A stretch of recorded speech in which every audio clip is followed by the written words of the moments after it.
A continuación, vamos a exponer lo que es la fisiología de la hemostasia.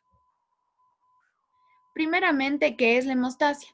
Vamos a tener que la hemostasia es un sistema del organismo para evitar la pérdida de sangre tras una ruptura vascular. Va a ser un poco complejo con multitud de reacciones, enzimas y tejidos. Este sistema de hemostasia es el fenómeno fisiológico que detiene el sangrado. Va a ser un mecanismo de defensa que junto con la respuesta inflamatoria y de reparación va a ayudar a proteger la integridad del sistema vascular después de una lesión tisular. En condiciones normales, la sangre circula en una fase líquida en todo el organismo. Después de una lesión vascular, la sangre se va a coagular solo en el sitio de la lesión para sellar únicamente el área lesionada. La transformación de sangre líquida al coágulo sólido está regulada por el sistema hemostático y va a depender de una interacción compleja entre la sangre que va a contener algunas células y algunos factores que intervienen en la coagulación, y la pared vascular, que va a ser el endotelio vascular, y este va a tener un papel fundamental dentro de la coagulación y la fibrinólisis. Y en condiciones fisiológicas tiene propiedades anticoagulantes, pero puede presentar esas propiedades procoagulantes al momento en el que se rompe el equilibrio, es decir, en el momento de la lesión tisular. Como podemos observar, tenemos un endotelio sin ningún tipo de lesión, en donde vamos a tener las células endoteliales, vamos a presentar lo que son las plaquetas muy importantes para el proceso de coagulación, además de los factores de coagulación. También tenemos lo que es el tejido conjuntivo con fibras de colágeno y los glóbulos rojos, que también son importantes para la formación del coágulo. El sistema de esta coagulación es normalmente inactivo, pero se va a activar en pocos segundos después de lo que es la lesión. El estímulo que desencadenará la activación de la hemostasia va a ser la lesión a nivel del endotelio. Este endotelio normalmente es una barrera entre la circulación y el tejido que lo irriga. Esta lesión va a provocar el contacto de la sangre con el tejido conectivo subendotelial. La respuesta hemostática va a incluir lo que son tres procesos: hemostasia primaria, hemostasia secundaria y la fibrinólisis.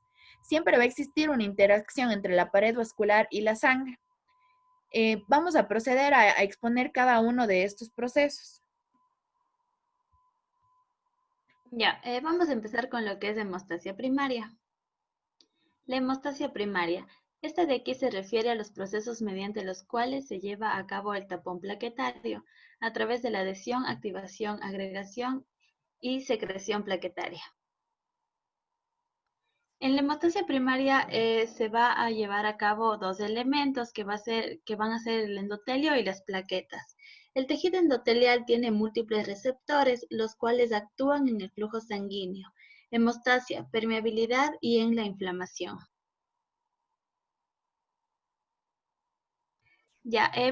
Aquí tenemos un vaso sanguíneo roto y vamos a ver cómo se forman los coágulos sanguíneos. Los coágulos se van a formar a través de un mecanismo que es la vasodilatación y la vasoconstricción. Cuando tenemos vasodilatación, vamos a tener que aumenta el flujo sanguíneo, por lo tanto no se va a formar el coágulo. Mientras que en la vasoconstricción vamos a tener una disminución del flujo sanguíneo y entonces aquí sí se va a formar el coágulo.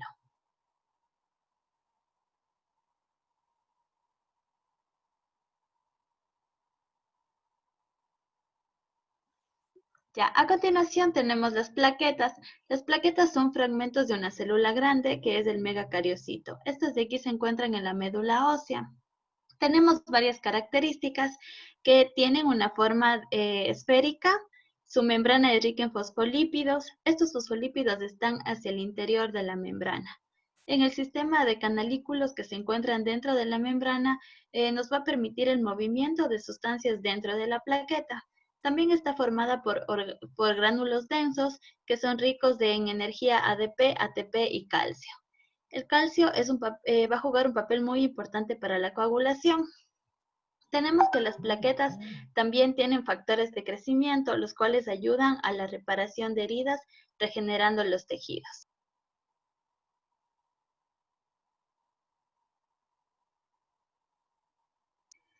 Tenemos las fases de la plaqueta, que va a ser activación, agregación, secreción y formación del trombo. En cuanto a la activación, vamos a tener que la plaqueta va a pasar de una forma redonda a una forma estrellada. Entonces, sus brazos van a permitir poder unirse a otras plaquetas a través de fibrinógeno. Cuando sucede esto, vamos a tener la fase de agregación plaquetaria. Aquí van a actuar los fosfolípidos que estaban adentro de la célula, ahora van a estar afuera de la célula. Los gránulos alfa y los gránulos densos van a empezar a migrar hacia afuera y vamos a tener el proceso de segregación plaquetaria. Y a continuación tenemos ya la formación del trombo plaquetario.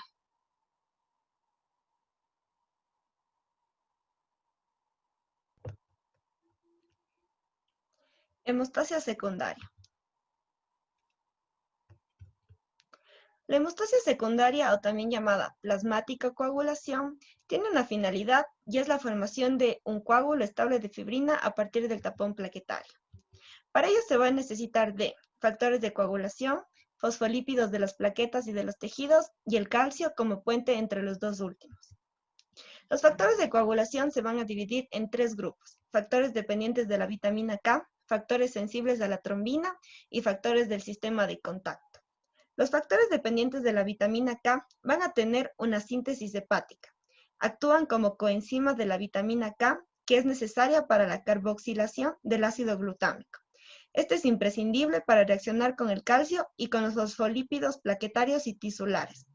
Estos van a ser factores dependientes de la vitamina K, la protrombina o factor 2, 7, 9, 10 y las proteínas C y S. Los factores sensibles a la trombina va a ser el fibrinógeno o factor 1, los factores 5, 8, 11 y 13, además de que van a activar la proteína C. Los factores del sistema de contacto, estos se van a activar cuando la sangre va a contactar con una superficie eléctricamente negativa, es decir, la superficie del vaso lesionado. Va a constituir los primeros pasos de la coagulación y son los factores 12, 11, cininógeno de alto peso molecular y la precalicreína. Tenemos las vías de la coagulación. Son dos: la extrínseca o del factor tisular y la vía de activación por contacto o intrínseca. La más importante es la extrínseca. Aquí se va a activar el factor 3 que va a ser liberado por el endotelio. Este a su vez se va a unir al factor 7 activado, que más calcio van a activar lo que es el factor 10. En cambio, en la vía de activación por contacto o intrínseca, aquí la sangre va a tener contacto con el colágeno del vaso lesionado y van a activar lo que es el factor 12. Este más calcio van a activar lo que es el factor 11 y este a su vez más calcio van a activar lo que es el factor 9. El factor 9 se va a unir al factor 8 activado y van a terminar activando el factor 10, formándose así la vía común. Una vez que el factor 10 se activó, se va a unir al factor 5, que va a ser activado gracias a la proteína C. La unión de estos dos van a activar lo que es la protrombina y la van a transformar a trombina, o factor 2. Esta a su vez va a activar la fibrina, que proviene del fibrinógeno, y se va a unir al factor 13 activado, lo que va a dar la formación del coágulo final. El sistema de la fibrinólisis.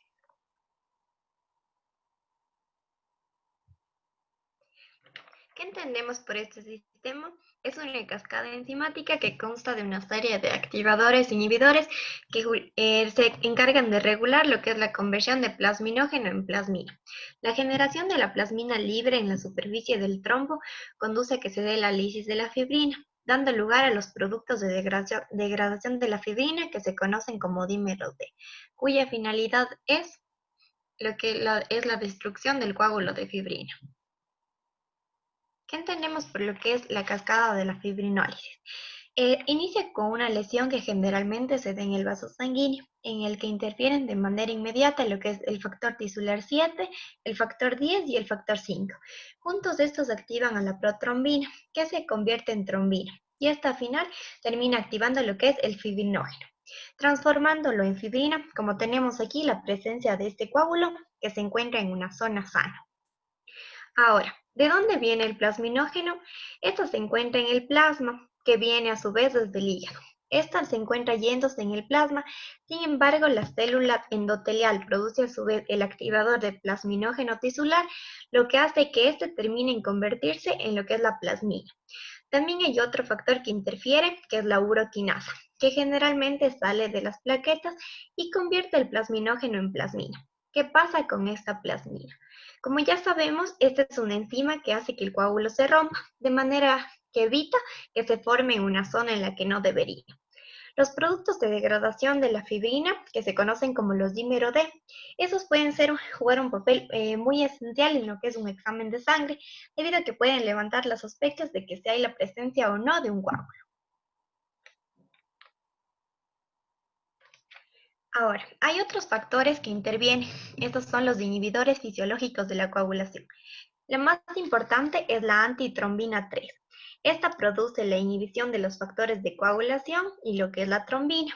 Es una actividad que se acelera por la acción, ya sea de la heparina o sustancias heparinoides que provienen de las células endoteliales. Otro factor que interfiere aquí es la proteína C. Esta proteína C se une a la proteína S y produce la activación del factor número 5 y el factor 8. Además, esto aumenta que se dé la liberación del activador tisular de plasminógeno.